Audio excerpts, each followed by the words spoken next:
kung nagagawa nga nila, magagawa ko din.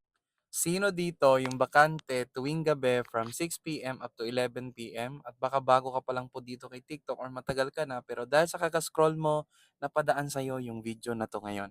Hello there everyone, I'm Brian, isa po akong dating OFW from Dubai at alam nyo ba, isa lang din ako sa mga karamihan ng OFW na nag-struggle sa finances ko noon dahil palaging kinukulang yung sahod at wala masyadong ipon. Wanting to have a better life or a better situation, naghanap talaga ako ng way yung pwede ko na lang gawin kahit nasa bahay na lang. Good thing dahil sa kaka-scroll ko nakakita ako ng digital system na nung una pa nga hesitant ako, pero nung nakita ko ng mga tao na unti-unti nagbabago yung buhay nila at nagkakaroon sila ng time and financial freedom, doon ko nasabi. Kaya sinubukan ko at hindi ko na namalayan, ito yung naging way para makauwi ako for good dito sa Pinas. At ngayon, kahit nasa bahay na lang, nagkakaroon na tayo ng enough savings, hawak pa natin yung oras natin. At dito na rin natin nabili yung dream car natin na Ford Ranger pickup.